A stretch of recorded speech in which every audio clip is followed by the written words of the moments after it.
Used to be my girl. Yeah. They don't do that. No, that's what radio is about. Not no more. You got to do it like that. People don't want to hear that. They want to hear that. No, they don't. I grew up on that. Well, yeah. The Wolfman Jack. I like that kind of stuff. But we know. Can we just do this show? Because they don't do that no more. No, they do it. You ready? I'm ready. We gonna do this. We gonna do it. You been running all this time.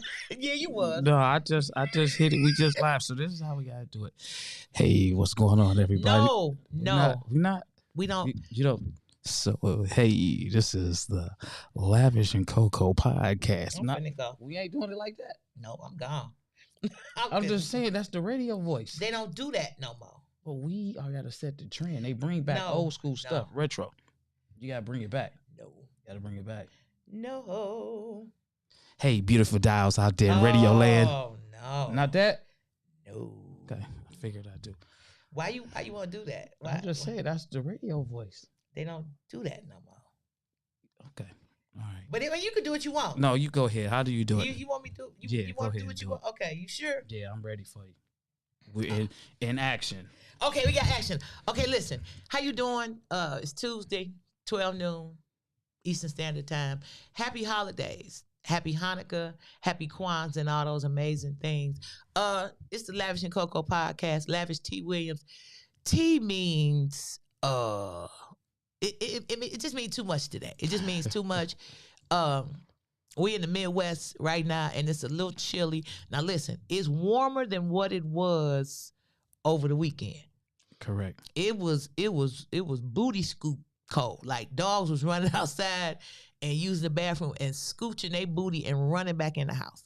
So we here. We're going to talk about all the stuff. What we going to do is kind of bring everything from 2022 and slide you into 2023. Hey, Mr. Lavish, what's up? Don't do that voice. I feel it in my spirit. Just do that voice. Now, go on and do the voice. Listen, we need y'all to do for real. We need y'all to like us and share us and subscribe to the page because we are creating a movement. So going into 2023, we're looking for sponsors and supporters, and we're looking for people because we want to change the narrative and add to the narrative. Because, listen, just to be honest, we all look at other podcasts, we listen to other stuff, and we want to also be a part of that movement in terms of giving away cars and giving away furniture and paying people bills and doing nice things for people and allowing businesses to reach people that we reach. So Lavish brings an element, I bring an element, and together we going to add to the elements and we going to do our thing. Go ahead, Lavish. Hit him with the voice. Hit him with the voice. Go ahead. Yeah, that's right, Coco. We're definitely here. We're going to do our thing in 2023. You like that voice? That's the radio voice. We don't do that no more in radio. That's the radio voice. Back to back, bumper to bumper. If you're on I-75 right now, right near Oakland Mall, it's a backup. But we finna bring you the OJs. Used to be my girl. You got 3.5 minutes. Come on, y'all. Yeah, that's it right there. That's it. Let's groove. You're going to groove to the sounds of Lavish and Coco on the Lavish and Coco podcast. No, listen. Lavish, they don't do that no more. Now, we gotta bring it back. We gotta reinvent. You might as well go on take it to sugar, and salt. Go on take it to Nat Moore's. Don Cornelius, I bet you. Take it. Martha Jean the Queen, I bet you. All of that stuff. Now listen, all those people were very historic and monumental in my life. Don Cornelius, watching Soul Train, watching the scene with Nat Morris and Ray Henderson. Listening to Martha Jean growing up, telling the women, if your man work at the Dodge main plant in Hamtramck, they're getting their cost of living checks. And the stuff that women and people used to call in and tell Martha Jean. So go on, and real quick, I'm going to tell you about Martha Jean the Queen. Rest in peace to Martha Jean the Queen. I had been in radio for a minute, not that long, and I had a complete meltdown. Okay. I said, I'm quitting. It's over. I'm done and everything. So Martha Jean the Queen, her station was in the Penobscot building and JLB was in the Penobscot building. So I get off the elevator and she was doing what she does. She getting off the elevator, speaking to people, doing her thing. And she was walking to her car because somebody would pull her car up and all of that. And she said, daughter, what's wrong with you? That's how I was crying hard. I said, I'm going to quit. I don't want to do this no more. She said, hey. She pulled me to the side, and the nuggets that she gave me not only just fed my radio career, but it just took me through. She said, listen, you're going to deal with whatever you deal with, wherever you go. You just got to go in and do the best you can do, be the best you can do. She said, it's about you, but it's also about the people that's going to grow to love and respect you. Oh, Ingrid, don't cry. I'm finna cry. And establishing that relationship with people. She said, people going to love you and respect you, and they're going to have expectations of you.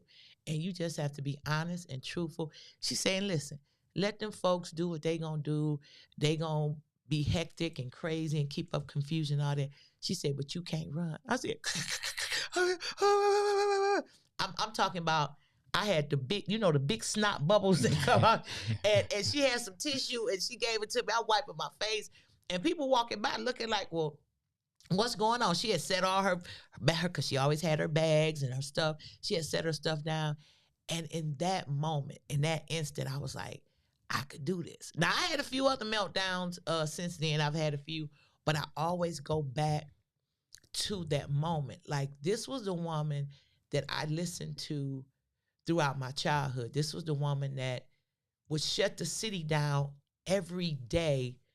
If you lived in the city, you listen to Martha Jean the Queen. It was like, girl, and the neighbors, my mother and neighbors be hollering, girl, Martha Jean the Queen on the radio telling people the cost of living checks is coming out. She was the voice of Krasinski Buick and Lasky Furniture and all of that. And as I grew in my career, that was the woman that I wanted to be like. A black woman in radio and all of that. That was the person I wanted to be like. So here I am, 100 years later, and I'm still doing my thing. Okay, so I ain't gonna cry. Go ahead, Lavish. No, I'm just listening. I mean, I used to listen to her when I was younger, riding around in the car with my grandfather. Okay. Yeah. I didn't know who she was. I just used to always hear the intro. Yeah. I used to hear the James intro. Cleveland song. And, they'd be like, yeah, this is Martha Jean the Queen. And I can't remember it all now, but I remember listening to it. And that's what we used to listen to, AM radio, talk radio. Mm-hmm. And even when I used to go to the barbershop with my grandfather, they used to have talk radio playing. Mm-hmm. So that's kind of like growing up listening to talk radio, which is why I like talk radio, because I'm just used to it. The conversation piece and all that cool stuff. And it's funny that you say your grandfather, because some men would be so angry because she was telling stuff, but she wasn't telling on the men. She was telling the women, listen, your man getting his money. That's what they're getting. And then the women would call in, Martha Jean the Queen. Listen, I'm dating a married man, and how long? And she was real stern. How long you been dating him? Oh, we've been together about 4 years, and I got a baby by him. She be real sick. I love her. And so what you want out of this? Well, he said he gonna leave his wife. She said, well, daughter, he ain't left him yet. She ain't. And it was so, like, you knew she loved you and cared about you, but she would get you together quick. And then she would do her whole, like you said, the intro, to the bus drivers, to the school teachers, to the I love her. And it's funny you said talk radio. Did your grandfather listen to baseball too? You know what? He wasn't really into baseball like that. He was more a football than basketball player. Okay. I was the baseball guy. Oh, okay. Yeah, okay. He knew about baseball. But if it came down to it, it was football first, then basketball. Okay. Yeah. So I'm finna tell on Lavish, y'all. I'm telling you, listen to Lavish T. Williams and Coco podcast. Listen, like us and share us, because we want y'all to be a part of the movement, whatever y'all call it, the vibe, the movement, the energy. It changes every day. I can't keep up. We want y'all to be a part of what's going on, to help change the narrative and add something different. You got a lot of options. We ain't gonna take your options away from you, but we just want to add to your choices and give you a reason to come back. Come on back. Just keep coming back. So Lavish T. Williams did a thing last Wednesday. Right? Yeah. He did a thing. He did. So listen. I'm going to say this. He been talking about doing comedy. So I had to say this about Lavish. He going to take on a challenge. You ain't going to throw nothing out. If it's something too crazy, he come back like, you know how he is. But if it's something that he feel like is doable, he gonna do it. So he did a thing last Wednesday. We had a toy drive. My man Terrence Burney did a toy drive. And y'all know the young man. We see greatness in you. He from here. He lived between here and LA and all over the world, literally. He did a toy drive at Punchline. And Lavish went on stage and did his thing, right? So he gonna post it. He posted it once. Yeah. He gonna repost it again. But I was like the proud auntie, big sister, because you know the comedians, you know we talk mess. So they was like, well, who is this Lavish cat? I said, that's him right there. Oh, you the Lavish cat. What else did they say to you? They was talking smack, man. Yeah. They were, man. But it was all in fun. It was cool. It was cool. And I was comfortable. See, a lot of people, when I posted the video up on Facebook, people think I want to be a comedian. Okay. And it's not that I want to be a comedian. It's just that, one, I feel like I'm living life and I'm enjoying it. And I'm going to take risks. I'm going to take chances. And I'm going to explore everything that's out there and try something new. You should. And that was new.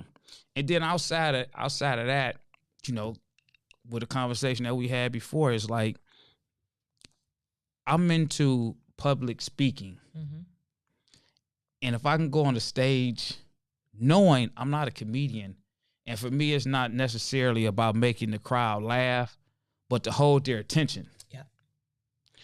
Knowing that I'm not a comedian and they're listening and paying attention, I'm comfortable and I'm cool with that. I'm content. It wasn't about the laughs for me. And people did chuckle. They did. They did. And people did chuckle. They were, and so in the back where I was sitting, my crew of folks, I know when comedians watch somebody that's kind of new to the stage, so they were watching you, but they weren't watching for funny, but you were very comfortable on stage. You did the stuff that it takes some people years to own that stage. No, listen, baby, listen. In April of 2023, it'll be 32 years. I started comedy in April of 1991. It'll be 32 years. And I've watched comedians that have been in the game 5 years that are not as comfortable as you were. And then for you to say you into public speaking and you want to learn the different things about what makes a good public speaker, that's one of the things. Every pastor, major speakers and all that stuff, your objective is to be comfortable and to make the audience comfortable. Right. Now, it don't matter how uncomfortable you make them, but you want to make them comfortable at first. So I think you did a great job. I was cool, and I was pleased, and I was excited. It was more exciting to me. You were excited.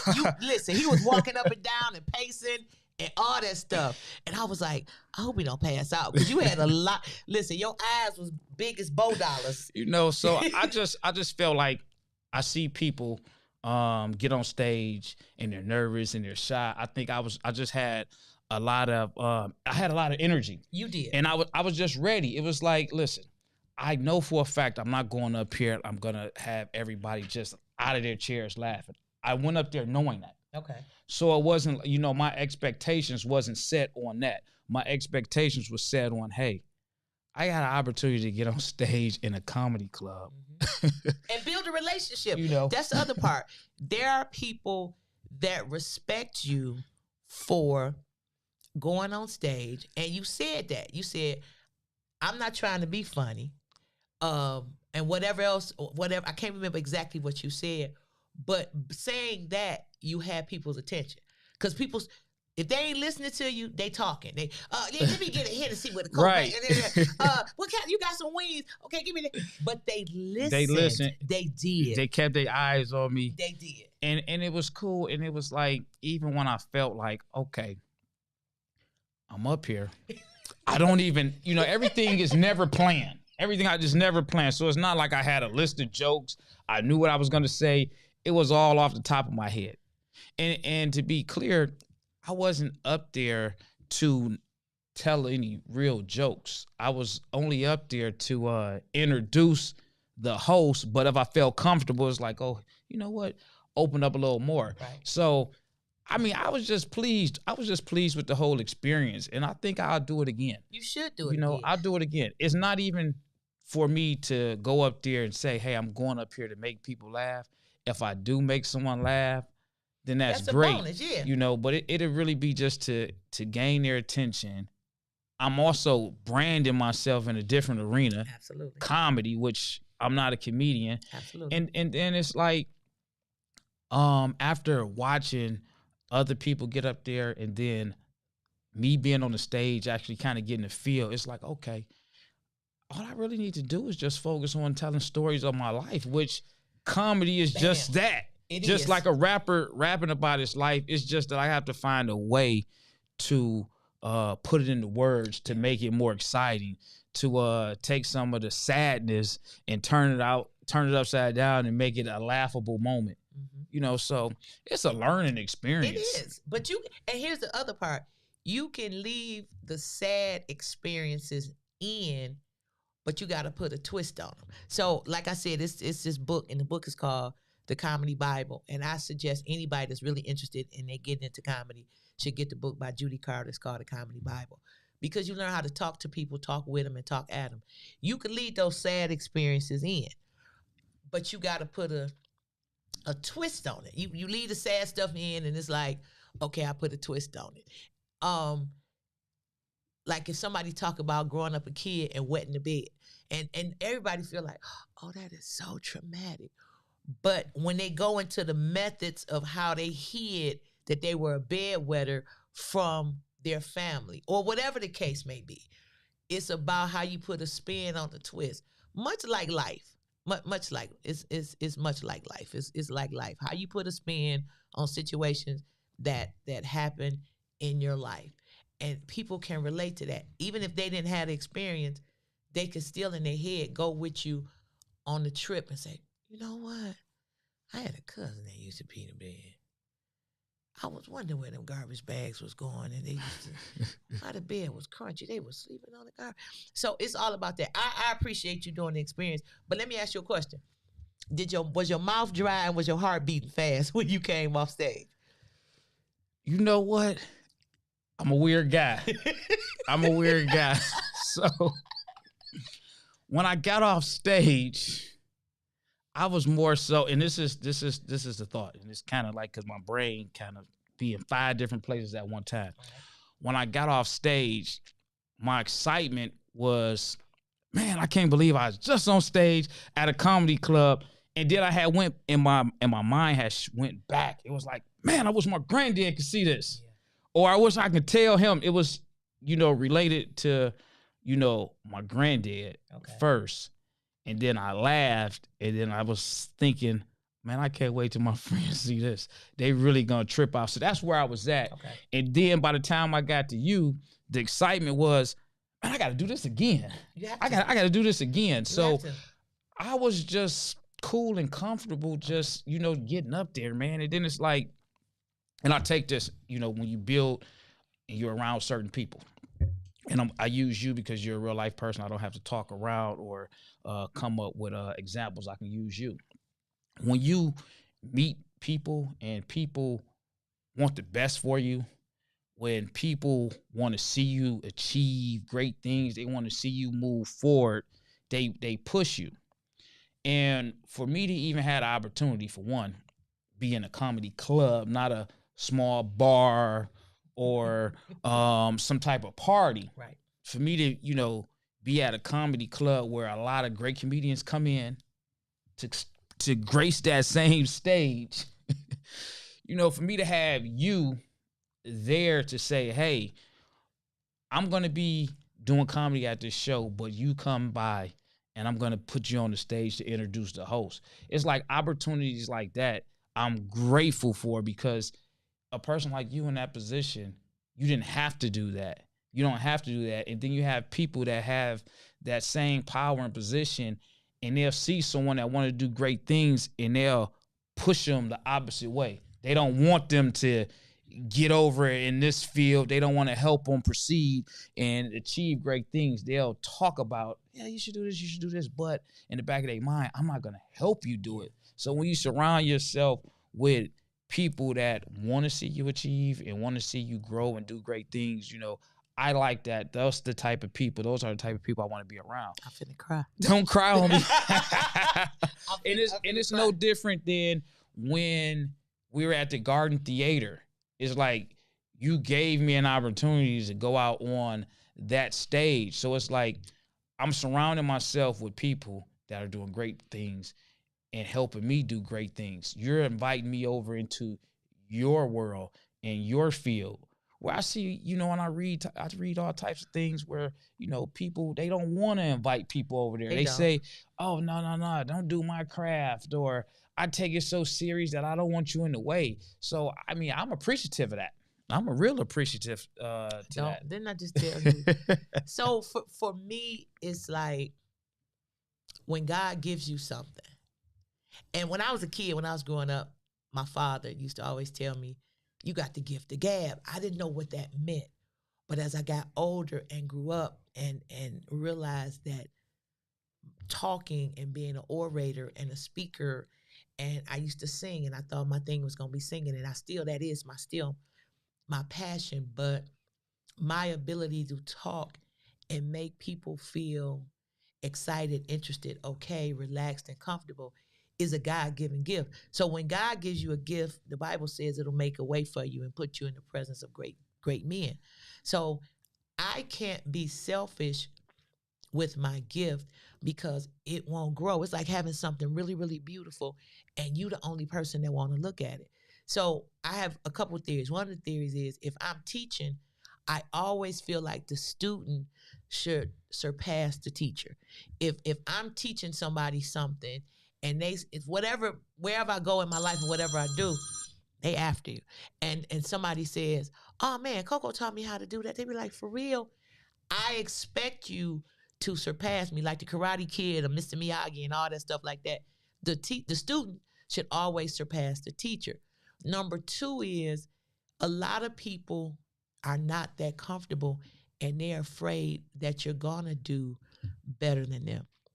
So I watch cats like Diddy and Jermaine Dupri and Jay-Z and how they're the tree, but they bearing, in spite of what y'all may say, they bearing good fruit because they opening the doors for a lot of people to do a lot of things. They doing food, they doing clothes, they doing all the stuff that I think a teacher should do.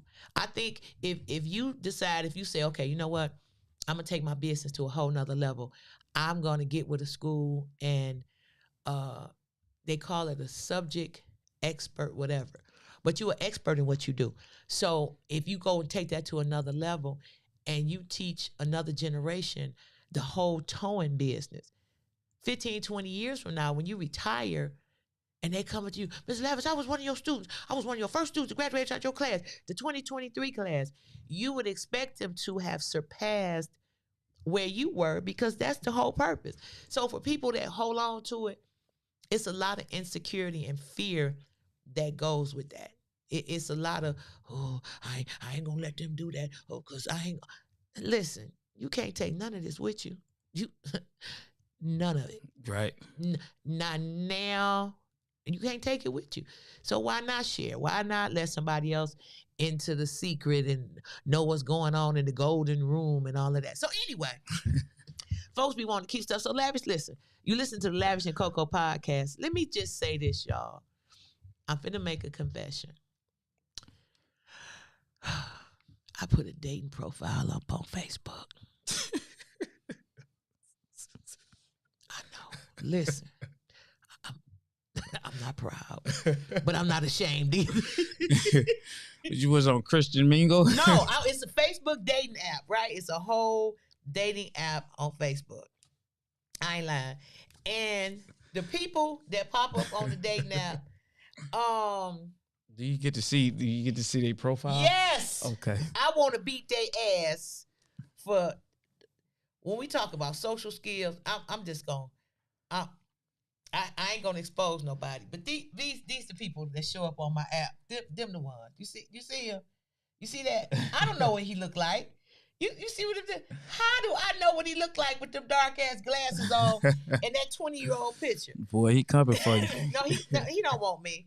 And then the stuff that they say. So and listen. So here the stuff. I'm gonna read y'all this. I want y'all to know. Listen to this. I want y'all to know. This what your auntie going through, right? I want to date, and I want to date. I want to go out and date and have a nice date with a great conversation. I don't like. I like once I get to know you and get comfortable with you, we can go to the movies because you can't talk during the movie because I want to watch the movie. But let me read y'all this. Okay. God is so great to me. He blessed me with 18 years of marriage. Then the gentleman goes on to say when he met his wife on Christmas, they got married on New Year's. And then he talks about when she passed. And now he's saying he would love to do it all again. Sir, I'm not trying to be funny. I'm not. But that was a deterrent for me because I was like, oh my gosh, are you ready? I don't think you really ready today. Show a little compassion. I know, but I'm scared. And then here your uncle right here. He said he a dancer, ballroom in Chicago stepper, community and activist. He said he loved women with natural hairstyles, no weaves, wigs, or straightened hair. It will be worth your while. I'm generous, affectionate, and serious. Are you?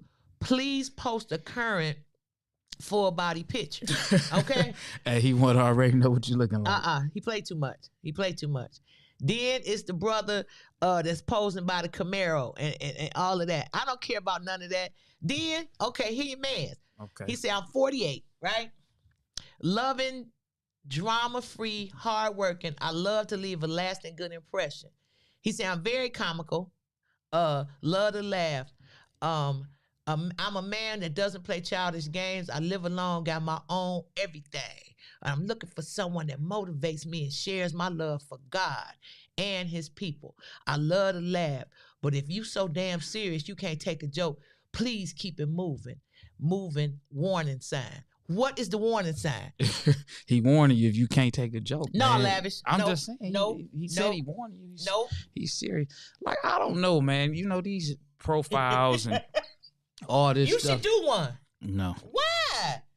I'm gonna set one up for you. No. I can't do that. No. Why? No. I ain't went on a date yet. Let me just say that. I did. Listen, I had 3 conversations. I had one conversation. I did. Listen, because I got another phone. Don't judge me. Okay, you got another phone. Hell yeah. I got a Plan B phone. You keep it in the trunk of the car? Nope. I keep it right on the side of my bed. So I had one conversation with a gentleman, and he kept saying, so Coco, listen, why are you on a date now? I said, well, I'm trying to find a date.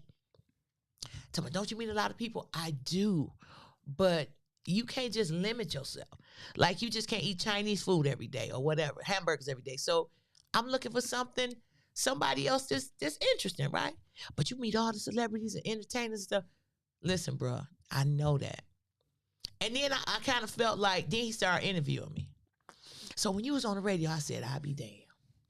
So wait a minute. I remember one time you was doing an interview. So I know the excitement, so I let him get through all that. Then he started talking nasty. Did you like it? No. I mean, it didn't. I don't like to talk. Don't talk under my clothes. Don't. He said, because you know what? Let's hear it. What did he say? First, his mouth sounded like it got wet. Okay. Listen, I ain't gonna lie. I mean, if I went out with you, man, ain't no telling where that date gonna end up. I said, bro, listen, I know where it's gonna end up. Where it's gonna end I'm up gonna get in at. my car and pull off, and you gonna pull off in your vehicle. He said, I'm just, because I remember one time I met you at Coast for Kids at Northland. Yeah. And, you were smelling good and looking good. I'm looking at your picture now. You got beautiful skin. I immediately felt like he had undressed me and pushed me outside. He was just saying, he was complimenting your skin. No, listen, sex is all. He was just complimenting your skin. No, sex is always on the table. Grown people don't have to discuss sex because men get offended, and I need y'all to tap in on this. So y'all put your comments, put y'all responses in the comment section. All right, fellas, what need to tap in on? When you talking to a woman or you meet a woman and you doing your introductions, and because men hurry up and say, yeah, because I ain't finna spend all my money. I ain't one of them cats. I ain't be simping and spending my money. And that's right. But when as soon as a woman says, I'm not having sex, or I'm not looking for a sexual relationship, I'm looking to have somebody as a friend and then grow from there. Why you gotta say that? I mean, you act like I'm some kind of freak or something. Sir, you just I don't know, man. I can't speak because I don't be on the line with a guy, so I don't know what the conversation might be. But I'm just saying, even in person, like if I meet a cat in person and he started talking about he ain't no simp, he ain't trying to spend his money, and I'm looking like, I ain't no trick, so I ain't trying to get your money. Listen, I was eating when you pulled up on me. I was drinking when you pulled up on me. Me and my girls having a good time. But as soon as a woman say, well, you know what? I ain't had sex in 5 years. I ain't been in a relationship in a while. You lying. Why you lying to me like that? Sir, I don't even know you. I ain't got to lie about my body. I ain't got to lie on my coochie. I ain't got to say something that ain't the truth. So it goes from them being honest about their money, me being honest about my choices, all right. And then it get into this. You just ain't had the right man. I could break all that down. Man, 20 minutes with you, I'm telling you. Then they flick their tongue or they do something ugly. So when they flick their tongue, what you do? Nothing. I just be looking at her. I be wanting to say, sir, I done had all kinds of stuff done to me. I'm just at a point where that ain't what we doing. I ain't trying to do that. If I wanted to do that, sex is everywhere. Out the sky, you can buy it over the counter. You can order it through Amazon. You could get whatever you want and do whatever you want. I'm turned off. I'm gonna have to figure out what websites to go to. What? You don't want that. I'm just saying, men get offended when a woman say she ain't trying to have sex or she ain't trying to do that. That don't bother me. But you ain't in the loop that I'm talking about because you a different cat altogether. You be messing around with some weirdos. No. Like that, you would be, but see, you a man, you don't hear the weird conversations that other men have. No, I don't. Oh, let me tell you something. These motherfuckers out here is weird. Okay?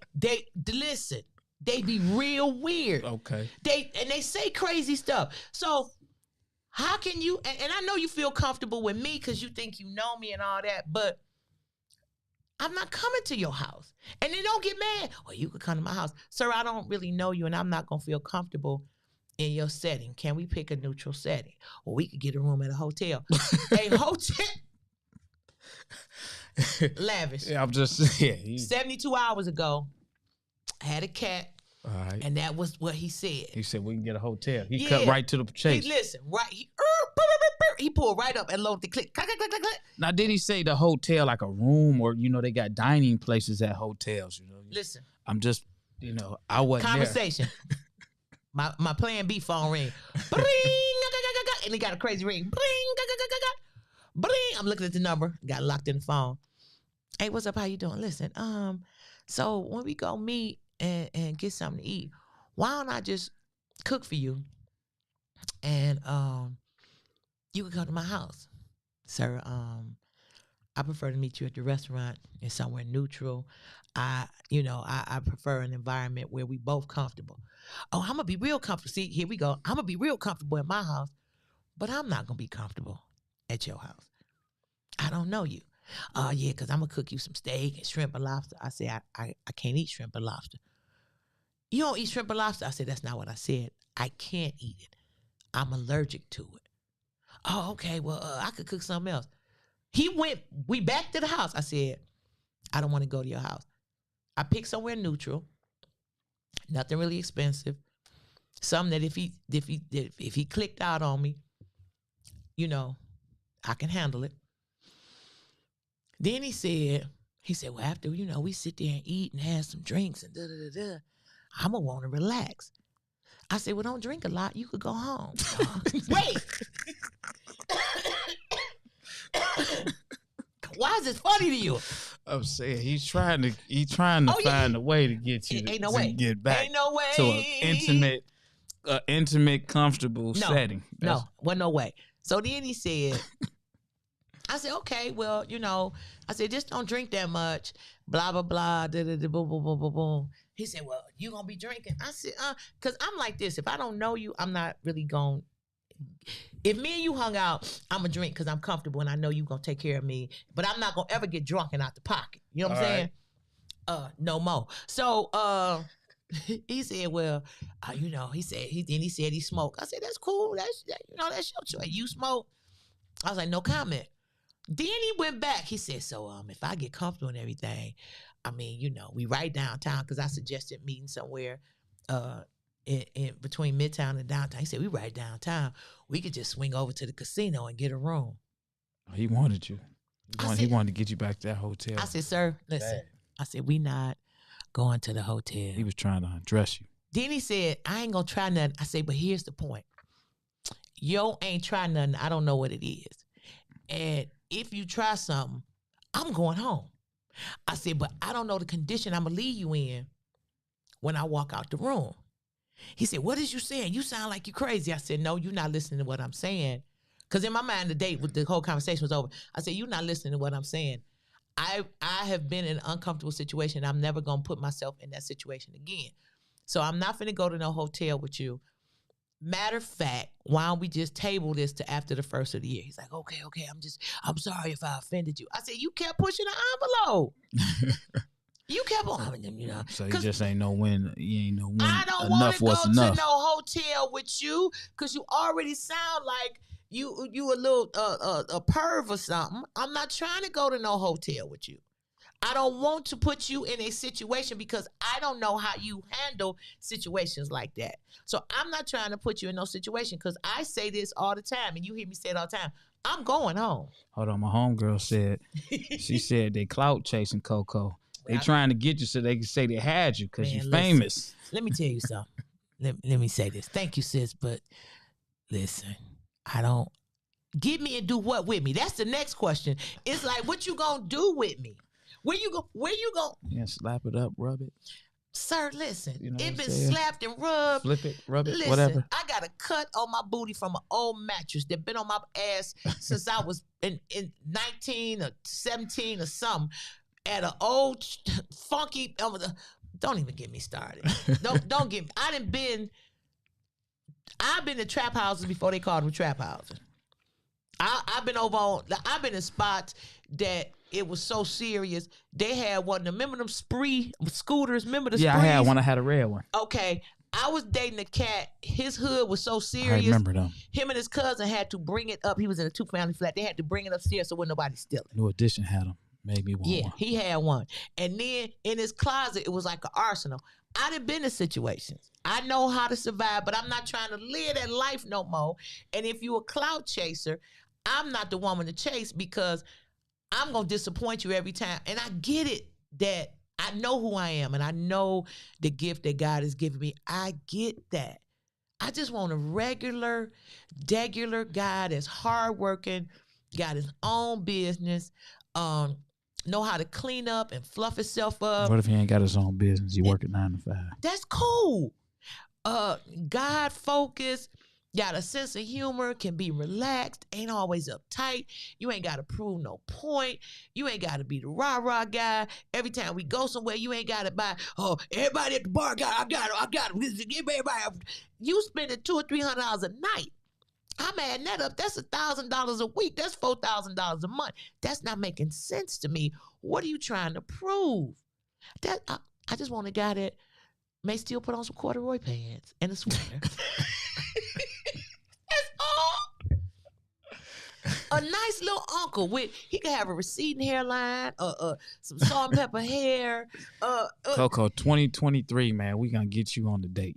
We gonna get you on a date. I want you to call me and say, Lavish, I meant to call you earlier, but I was on a date. Listen, listen, I didn't. Okay, I'm gonna confess. I went out with a guy. Hold on, we got Andrea. She said, Andrea where said? they at? She done picking up the check, so she be picking up her own check. Oh, that you know that's the thing, right? What's that? It's cats that for real, be acting so crazy. So like one of my spots I like to go to Cutters in Eastern Market. Okay.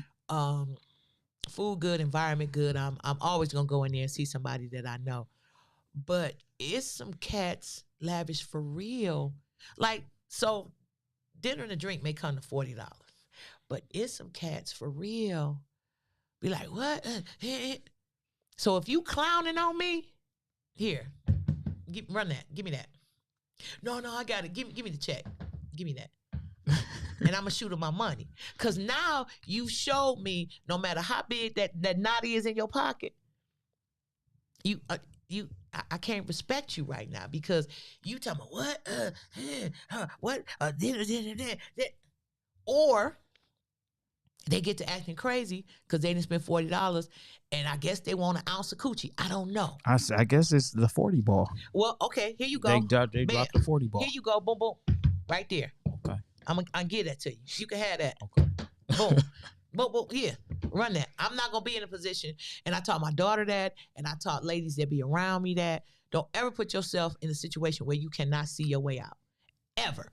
And I teach my grandson that and other young men because it's two sides to the coin. Don't ever put yourself in a situation where your integrity has to be compromised or somebody saying something crazy and all of that. I know in my heart of hearts it's a wonderful man out there and we gonna work this thing out. But baby, getting to that point.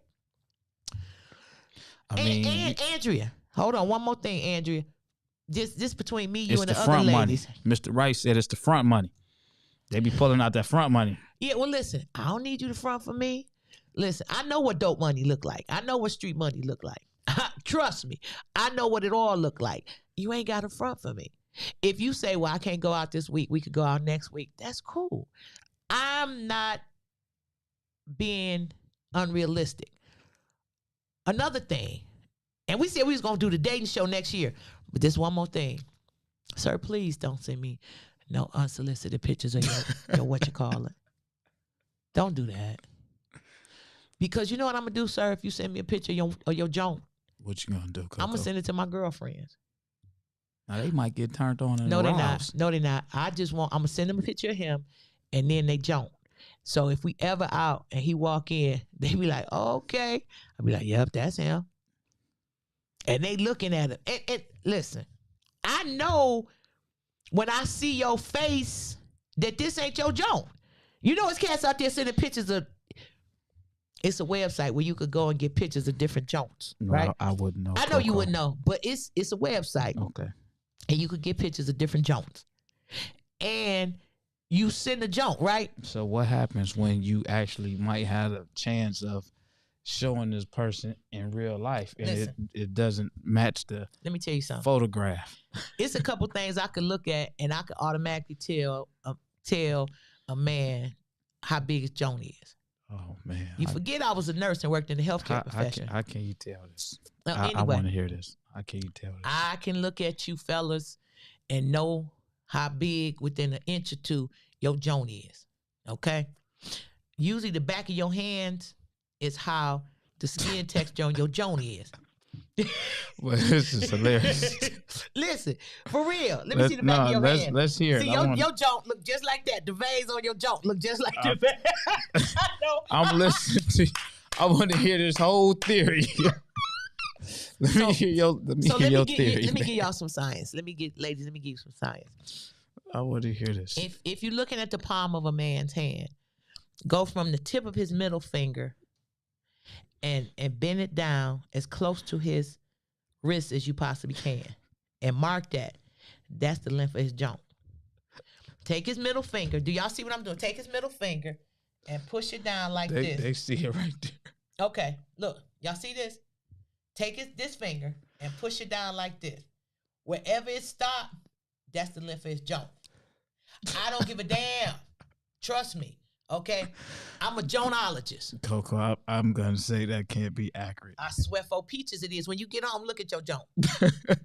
Put this down like this, y'all. Put it down like this. And then do this like this. Some people got injured fingers, Coco. No. You got 2 hands, though, Playboy. Listen. Go down.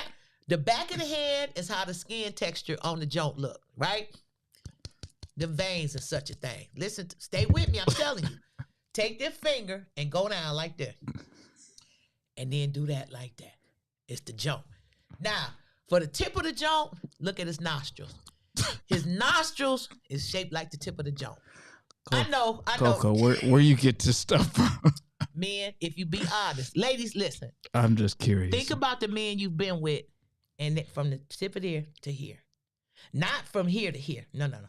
As far as they could bend it down. Now, if they done got a little older, then they kind of arthritic, I understand. But from here to here is the length. The back of the hands is the joint. Fellas, I'm going to help y'all out, too. I know y'all like, what about the ladies? Inside the woman's mouth is the same color as the skin inside of her. Mm-hmm. In here, right in here. Y'all see that right in here? That mucosa part? Because usually it's mucosa, it got mucus. You know, moist areas of the body is mucosa because it's lined with mucus. But inside, right in the mouth, is how the... Y'all learned something today. Auntie taught you something. Hey, I'm just trying to figure out where you come up with this stuff from. It's facts. Tap in on the facts. Oh my God. Listen, I need y'all to tap in on the chat right now and tell me that I lie. Fellas, think about the woman you was with, and inside her mouth is the same color. If she got black gums and anything like that, that's what her inside of her, right inside them lips look like. And ladies, from that right there is the lymph in the back of that hand. Let you know about them veins and them nostrils. Like James Evans on Good Times, baby. Them nostrils. No wonder Florida was James. damn. It was them nostrils.